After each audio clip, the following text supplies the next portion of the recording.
Welcome back to the second installment in the Timber to Tides four-part Portugal series that covers this Lisbon portion of our Portugal adventure. Lisbon is a very historic city with lots to see and do. Unfortunately, during our time here, there was periodic rain.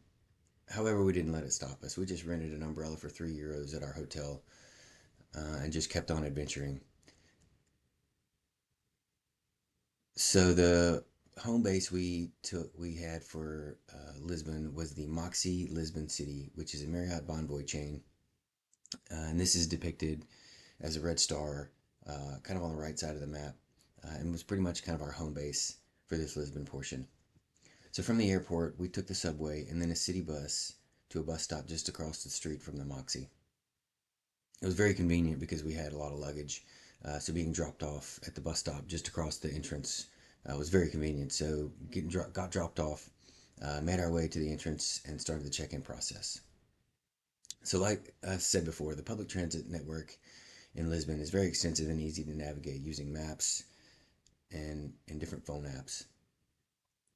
There are several different ticket options from the many kiosks at the subway stations and ticket booths, but we opted for a top-up type ticket so that we could use it on any mode of transport, including the subway, buses, trams, and ferries.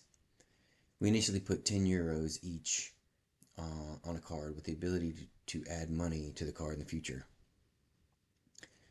Different modes of transport cost different amounts, from €3 on the subway to €150 on the bus.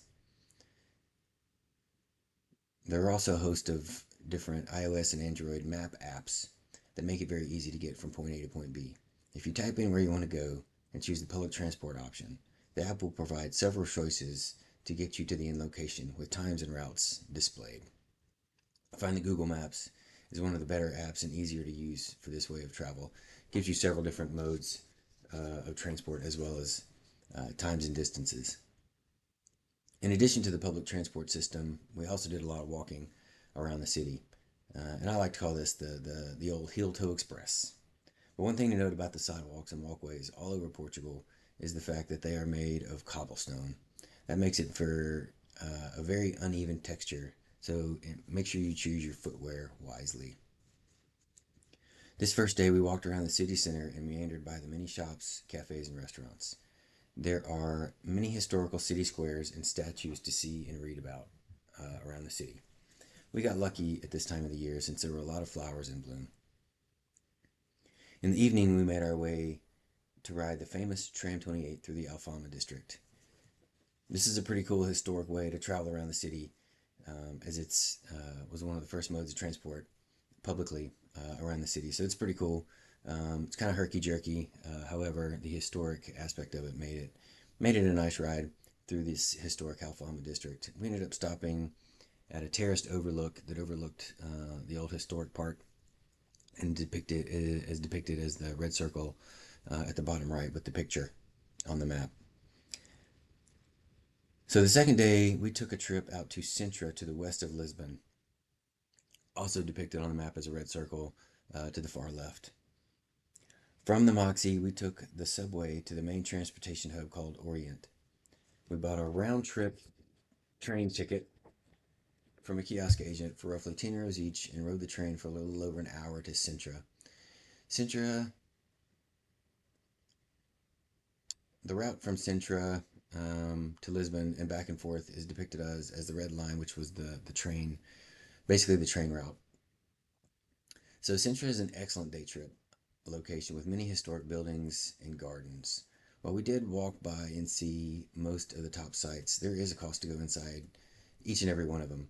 So we just chose to pay and tour the Quinta da Regalera and the Pena Palace. Quinta da Regalera was an estate with a historic mansion as well as beautiful grounds with interesting statues and architectural monuments. One pretty unique spot here is the initiation well.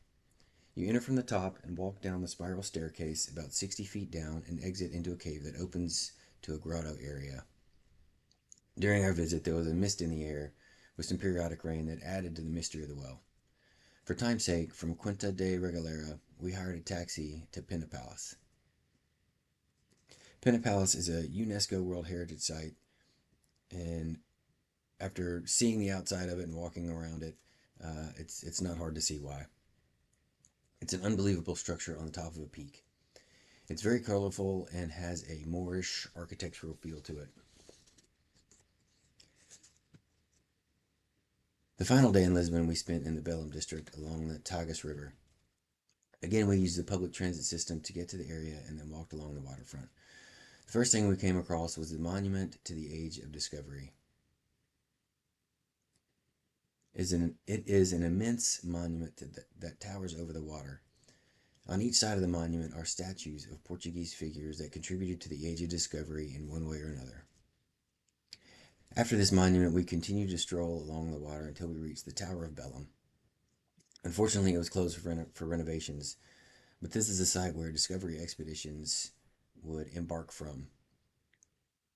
In Belém, we finished at the Geronimos Monastery. This is a beautiful Gothic building with very intricate stonework and detailed archways. The connected church is magnificent with lifelike paintings and incredible church artifacts. This is also where the Portuguese explorer Vasco da Gama is buried. So overall, we had a blast enjoying the city life in Lisbon. But the next section moves from the city into nature on the Fisherman's Trail along the southern coast. Till next time, have a good one.